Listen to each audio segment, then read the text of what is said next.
Oke, jumpa lagi dengan aku di channel Polbangtan Plotter 20 ya. Aku ini siapa? Baca di kolom deskripsi. Nah, eh, selamat siang, pagi, sore, dan malam untuk kalian yang mungkin di sana sedang bekerja atau sedang berkuliah di sini. Kembali lagi, aku akan bahas mengenai pemasaran. Di sini aku akan membahas mengenai strategi STP. Apa sih singkatan dari STP itu? Nah, singkatan dari STP adalah segmenting, targeting, dan positioning. Nah, yang pertama yang akan aku bahas yaitu apa itu segmenting atau segmentasi. Nah, segmentasi sendiri itu menurut Kotler ya teman-teman, ini aku juga baca di beberapa referensi di internet sebagai segmentasi ini adalah segmentasi pasar adalah sebagai proses membagi pasar menjadi kelompok-kelompok konsumen yang lebih homogen di mana tiap kelompok konsumen dapat dipilih nih sebagai target pasar untuk dicapai perusahaan dengan strategi bauran pemasarannya.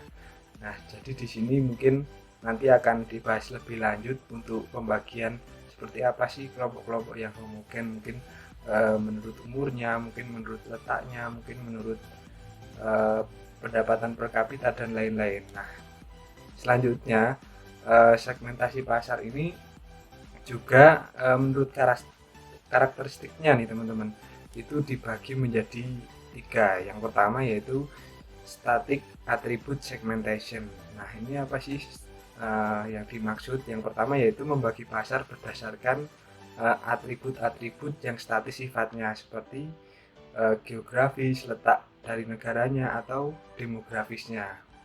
Terus yang kedua yaitu ada dynamic attribute segmentation. Nah, pendekatan yang dilakukan dengan memperlihatkan atribut-atribut yang dinamis seperti psikografisnya dan perilaku.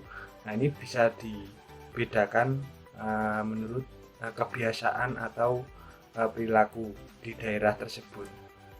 Untuk selanjutnya yaitu yang ketiga nih teman-teman, yaitu individual segmentation, yaitu dilakukan dari unit terkecil pasar, yaitu dari individu perseorangan, mungkin nanti lanjut ke lebih banyak kelompok-kelompok dan lanjut lagi ke pasar yang lebih besar lagi. Nah, apa sih manfaat dari segmentasi ini? Yang pertama yaitu berada dalam posisi yang lebih baik untuk memilih kesempatan-kesempatan pemasaran. Nah, di sini kita harus bisa memilih posisi nih, teman-teman. Gimana sih memasarkan dengan memanfaatkan kesempatan atau peluang nih. Terus yang kedua yaitu dapat menggunakan pengetahuannya terhadap ekspor pemasaran yang berbeda-beda. Terus yang ketiga, yang terakhir yaitu dapat mengatur produk agar lebih baik dengan daya tarik pemasarannya. Terus yang selanjutnya yaitu penjelasan nih mengenai targeting. Apa sih itu targeting? Nah, penjual atau produsen dapat mengatur produk lebih baik dengan daya tarik pemasarannya sehingga benar-benar cocok dengan permintaannya. Selanjutnya positioning. Positioning adalah suatu pernyataan mengenai bagaimana identitas produk atau perusahaan tertanam di benak dari konsumen yang mempunyai kesesuaian dengan kompetensi yang dimiliki perusahaan untuk mendapatkan kepercayaan, kredibilitas, dan pengakuan dari pasar. Nah, segmentation, targeting, dan positioning merupakan 3 hal yang penting tidak boleh dikesampingkan oleh perusahaan sebelum melakukan pemasaran, khususnya bagi perusahaan baru.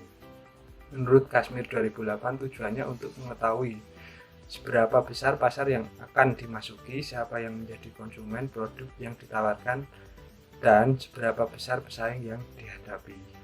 Oke, di sini aku akan memberikan contoh mengenai STP Indomie ya teman-teman.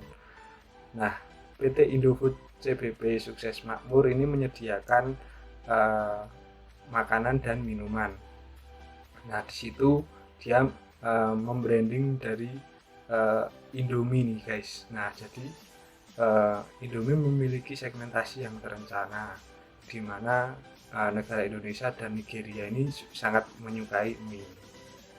Nah, apa sih dibagi menjadi beberapa aja sih ini segmen di pasar.